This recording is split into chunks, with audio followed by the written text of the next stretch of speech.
Première perle, ça c'est un post Le Figaro. Le Figaro qui reprend Mathilde Panot, déjà c'est jamais bon. Mathilde Panot qui nous dit: on dit que c'est inacceptable de voir des petites filles voilées, est-ce que c'est acceptable de voir un baptême d'enfants à un âge où ils ne sont pas capables de consentir?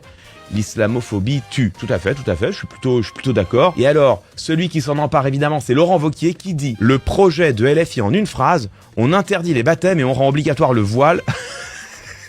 Vous êtes des dangers pour la République et une honte pour la France.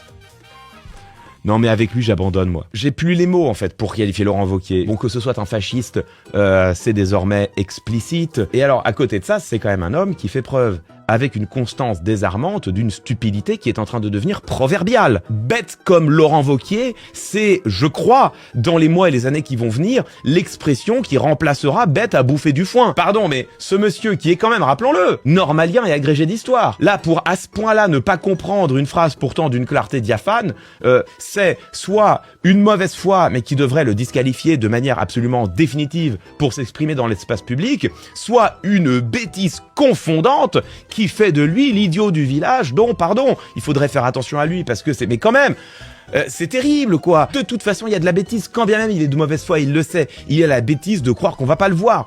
Pardon, mais il faut quand même être face à quelqu'un qui est en stade terminal de fin de vie politique. C'est un loser invétéré. Il n'a jamais fait que perdre. Il a réussi à se prendre une branlée de la part de Bruno Retailleau lors de l'élection à la tête des Républicains. Cet homme-là ne sert absolument plus à rien. Il est d'une inutilité crasse. Est-ce que j'ai besoin de décrypter? Pas sûr. On va quand même le faire. Ici, Mathilde Panot, de manière absolument rigoureuse, trace un parallèle. Alors enfin, absolument rigoureuse. Je l'ai dit moi-même. Je suis pas sûr que ce soit la meilleure comparaison. Je pense que la comparaison était plus juste, plus immédiate avec les petits garçons qui portent la kippa et les jeunes juifs et les jeunes musulmans que l'on fait circoncire. Là, il me semble que la comparaison était absolue. Et en effet, qu'est-ce qu'elle veut montrer? Elle veut montrer que les petites filles à qui l'on fait porter le voile, certes, ne l'ont pas demandé, certes, ne sont pas en position de juger si elles veulent ou ne veulent pas porter un tel signe religieux, mais elles ne sont en cela dans une situation qui n'a rien de différent des petits garçons à qui on fait porter la kippa et qui n'ont rien demandé. Ou pire encore,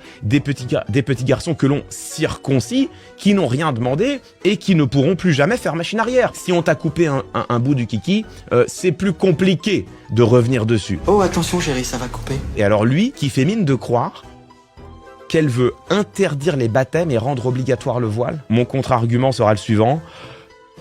Non. Non, Laurent.